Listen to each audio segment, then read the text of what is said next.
Hi guys, welcome to another episode of Judge Her Not, and on this episode the tea is brewing real hot, so I can't wait to serve you guys the tea real hot, okay? I got this message from someone in my inbox saying, hey Kat, what was the early days of your single parenthood like?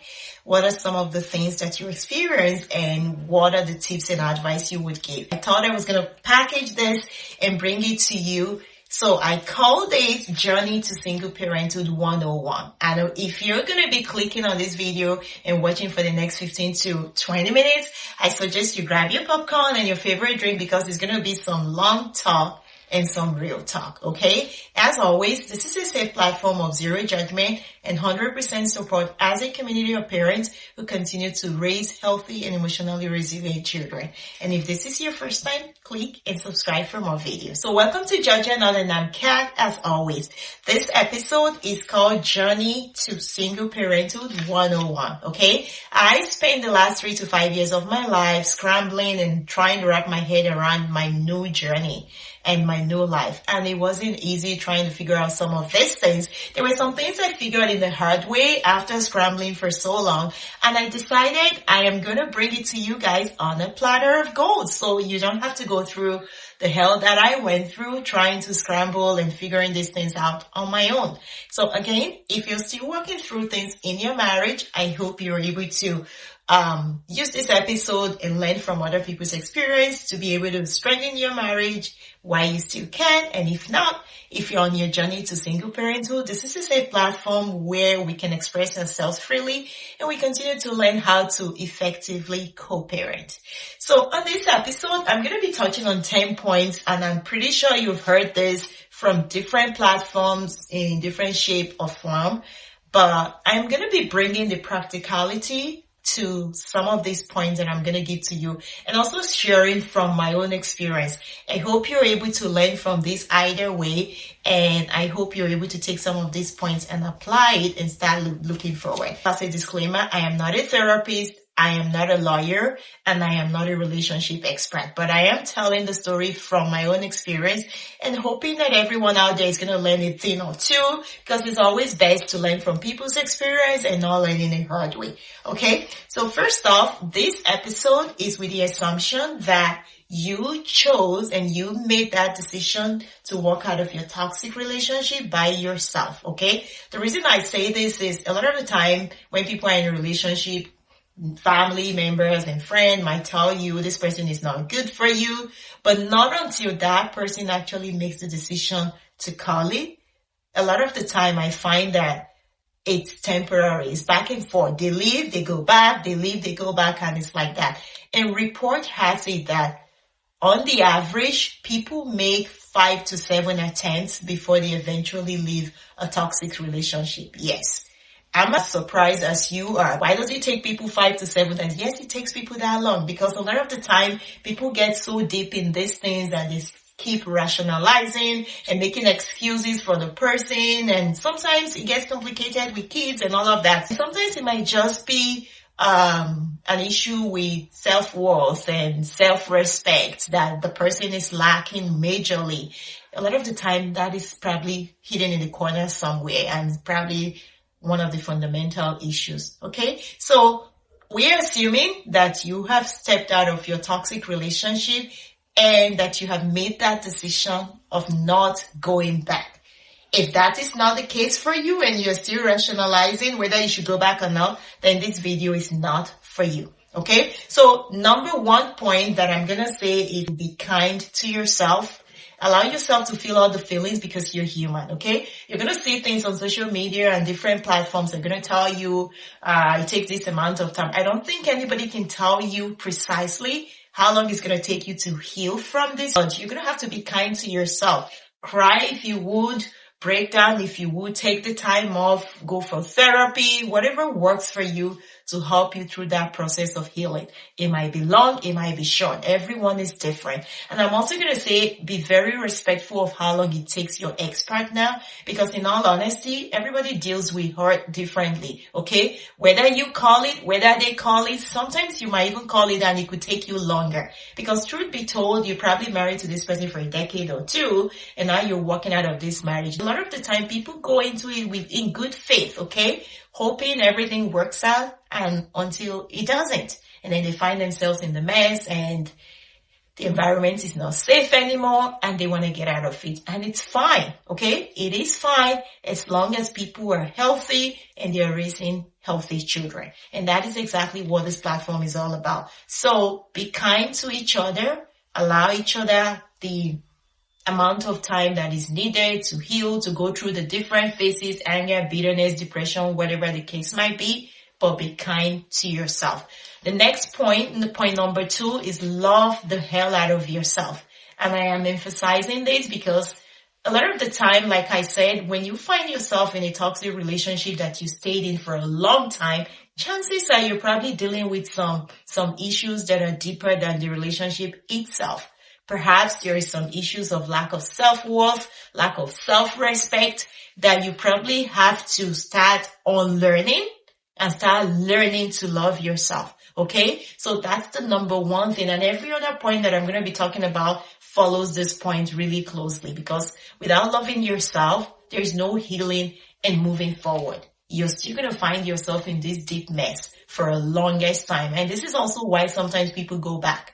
If you're a people pleaser, that stops now. You're going to stop people pleasing. You're going to learn to say no. No is going to be your favorite word instead of just saying yes to everything, whether you like it or not, okay? A lot of people are not going to like you because you're going to be a changed person.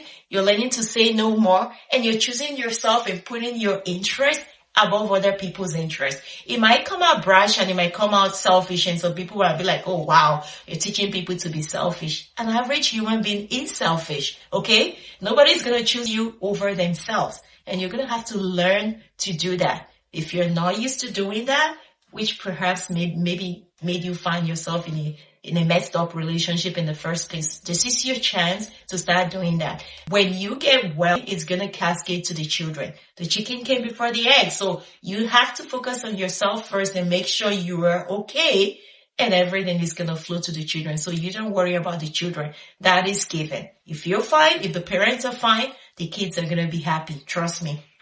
I'm going to say you're going to learn to limit access, restrict access, or just blatantly deny access. If you work with systems and you work in an IT environment, there is a reason you have guest users for a system. There's a reason you have a system administrator, or you have a super user.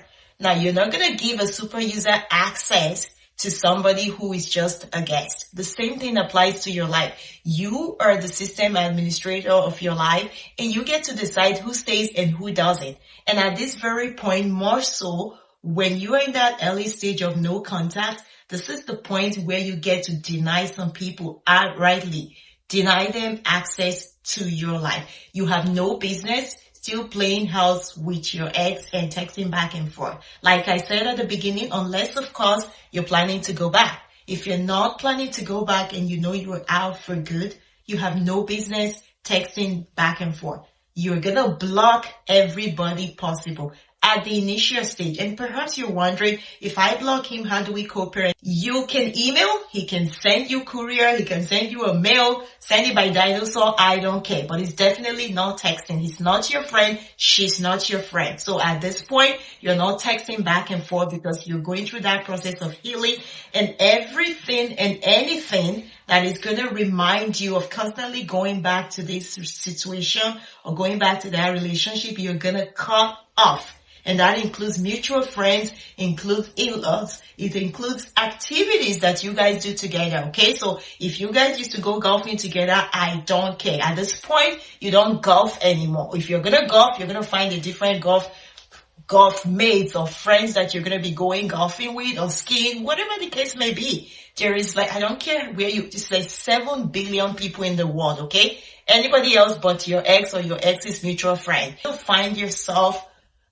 in going around in circles and never moving forward. I did that, and if anybody's on the receiving end of this blocking, this is my public apology, because I did that at the time because I had to choose me and do what was necessary for my recovery and gaining my sanity. So yes, I blocked everyone possible.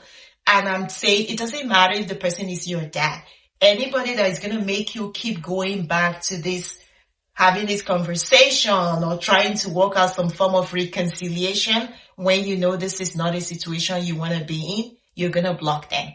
You're going to deny them access to your life or restrict access. Mutual friends, sometimes they find themselves in awkward situation anyways. And it's kind of hard when a couple breaks up and the mutual friends find themselves struggling. They're like, okay, we want to stay neutral. You find some people are divided. Some people are siding with the husband. Some are siding with the wife. So for me, I did everybody the favor, the honor of avoiding that awkwardness, and I blocked everyone. Yes. So you're going to go on any platform you can find, Reddit, whatever, neighbors, make friends everywhere else except for mutual friends. You don't have to stay friends with those mutual friends because it's not going to help you anyways. These are situations that we constantly keep reminding you of the mess you're trying to get out of anyway. So nothing good comes from sticking around with all these people. They become your past now. You have to start looking forward. Number 4, be watchful of job comforters. Job comforters are those people who are going to offer you unsolicited advice, or they're going to come trying to console you. They might have good intentions. It's not like they have bad intentions, but the only problem is, again, these people, we keep reminding you of the past, okay? So you keep finding yourself dancing around in circles instead of moving forward and spinning the hamster wheel. You don't want to find yourself doing that. So you're going to recognize job comforters for who they are, and you're going to avoid them at all costs, or try to shut down their unsolicited advice when they bring it forward. They're going to come up with things like, oh, remember the time you guys first met? Remember the first time they proposed and yada, yada, yada. Things like that. They're going to try to take you down memory lane, and it does you no good. These are only sad reminders that will make you feel sad and depressed, and rather than focusing on moving forward, you're going to keep getting yourself stuck and thinking about the past. And always remember this, there is a reason the windshield of a car is like much wider than the rearview mirror. This is because the windshield keeps you focused on what's ahead. That's where you want to keep your eyes. You want to keep looking ahead rather than looking backward. The same thing goes for this case. You don't want these job comforters taking you down memory lane, because nothing good is going to come out of that memory lane anyways. So you don't want to go down there. Number 5, I'll say detach your head from your heart. And I'll give you a scenario. Have you ever wondered that you see some people who are like great at what they do? They're executives, they're CEOs, and breaking grounds on the work front. But when it comes to relationship, they suck. They can't seem to get it all together when it comes to relationship for men and women. And have you ever wondered why this is so? Because most people, when they're at work, people think with their head and their brain when they are at work. But when it comes to relationship, we always put our heart forward, and we're always making decisions solely based on our heart. And this is why I'm saying to detach your head from your heart at this point. Not just at this point when you're healing, but even going forward in your relationship.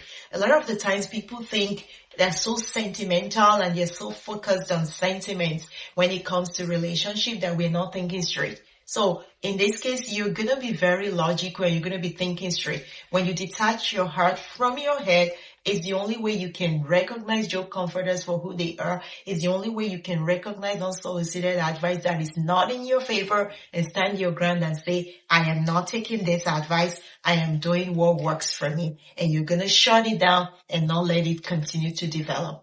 Number 6, I say lose the what if scenarios. So the what if scenarios is when you keep asking yourself what could have, should have, would have. Guess what? It didn't happen. So you have to focus on what is now.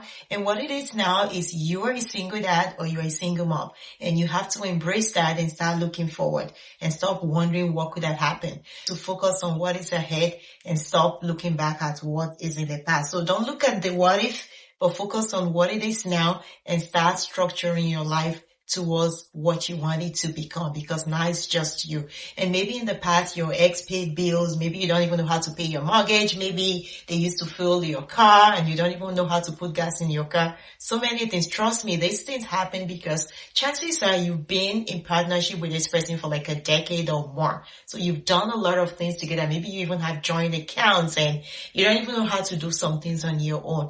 I had a serious accident in 2013 that left me very shaken, almost PTSD. And for For 5 years, I stopped driving. That when I even got back into driving, I was driving only myself to work. I'll drive to the GO station and I would take the train. I never drove my kids because I was still terrified. So my ex drove the kids to so many places, extracurricular activities. So when we separated, it was my major challenge. Every time I got behind the wheel and I had the kids in the car, I would literally be in fear and I would be sweating profusely. Nobody knew this, and this is probably like a public confession now, but that was one thing that I went through for like the first year and a half. I remember the first time driving the kids out of town, about 3.5 hours away. But my poor kids had no idea what I was going through and they were just singing away. But it was just that one time. It got easier. So it's going to get easier. The first couple of times you're going to do things on your own. It's probably not going to be easy because maybe you don't even know how to get information for certain things, but you have to start doing it because guess what? This person is not here anymore, and hopefully you don't run back to them anymore, because that is not the place you want to be. And you want to keep reminding yourself this, okay? Instead of thinking back to what could have been. Number 7, I say develop a very good routine, okay? You're going to have to separate your life from that person's life now, and you have to develop a routine that works for you. For me, I have been a night owl all my life, all through university, my growing up, high school. I have never been a morning person, but ever since my separation, I had to learn to be a morning person. I'm still not a morning person, but I had to walk through a routine that works for me. So my kids go to bed really early, 7:30. The kids are in bed. Our kids are in bed really early. And I started to go to bed early because once the kids wake up in the morning, they're going to wake me up anyways because they're used to waking up for the time they get ready for school. So it also helps me to wake up well ahead of time because I typically need just 6 to 7 hours of sleep. So once my kids go to bed at 7:30, 8 p.m., sometimes I find myself in bed at 8:30, and that gives me about 6 to 7 hours of sleep till like 4:30 a.m. in the morning. So that gives me enough time to wake up and do my workout, listen to my podcast before the kids actually get up to start getting ready for school. So it's a win-win situation for everyone. So I had to work that into my schedule. I would also say if you're visual like me, use visual schedule, okay? Put up your schedule in your kitchen, use reminder on your phone because there's going to be extracurricular activities that you have to take the kids to. For the 50% of the time the kids are with you, or the 20-80%, I don't know how many percentage you're doing, but remember at that time it is just you waking the kids up, getting them dressed, making breakfast, dropping them off, and you also have to make arrangement for picking up the kids. So you need to be able to work all of this on your schedule and remind yourself. Set reminders, okay? Number 8, I say issue the best revenge. And when I say the best revenge, this is not you hooking up with your best friends or going on some rampage or some form of propaganda on social media and start posting about your ex. That is very childish, immature, and that is very low. I don't expect you to do that, and hopefully you're not doing that. But for me, a good revenge is a great comeback, okay? So that when this person runs into you, you are obviously doing great for yourself, and hopefully they're doing great too. Because trust me, you wanted to make it crystal clear that you are doing just fine. And hopefully you make the right decision for yourself. And assuming that you are convinced that you made the right decision for yourself, you should actually be doing good. So go for therapy. I don't care what it is you love to do. Do what makes you happy. If it is traveling, investing in business, write a book, get a new job, work on yourself, lose some weight, get in shape, diet, whatever it is that makes you really happy, do it. For me, I started to work out a lot more. During the pandemic, I would run every morning before I start work. It's really cleared my head and it made my day really very productive. Focus on yourself. And I'm never able to wrap my head around people getting angry and doing crazy stuff. I've seen videos of people breaking their ex's car or breaking into the house because their ex refused to pay for child support. My God, I am never able to wrap my head around self-destruction or people doing stuff that could literally put them behind the bars just because you're hurt or you're upset. I think it's the dumbest idea ever. When I get upset, I do great things. So I don't understand how people get upset and do stupid stuff. When I get upset, I pick up a degree. When I'm hurt, I pick up a certification course. When I went through my separation, I was so challenged and pumped up. I wanted to focus on myself. So I got myself an MBA. I got a couple of certifications too. So focus on yourself, because for me, the way I see it is like, I feel so stupid. It's like I cannot believe I wasted this much of my years, my time, my energy on you. And now my revenge is like, I am focusing on me, and I am investing in things that are yielding results. And I see those results. So when I get upset, I pick up a degree. I invest in myself, like invest in a business. I travel. I treat myself to a spa. I buy myself a Versace bag. When I get upset, it is always something good. I can never, and I will never understand why people take to self-destruction because they are upset. So see it as a challenge. Work out of that relationship and focus the hell on yourself. You have all the time in the world to focus on yourself now without any interruption. So do that and take advantage of that. Number 9, I say embrace your new situation, okay? A lot of the time people go around walking in shame with their heads down. I say that happens because you're probably not convinced that you made the right decision. And so you're probably still ashamed or second guessing yourself if you did the right thing by you. But once you have come to that realization and conviction that you make the right decision, nothing in this world will make you walk with your head down. People are going to see, you're going to be radiating and you're going to be happy, and people are going to see you glow from that peace of mind that you are enjoying. And lastly, number 10, I say shower your kids with love, okay? No matter the situation, you want to make sure that you are investing in yourself, your health, so that it can all cascade to the kids. The kids is our focal point, okay?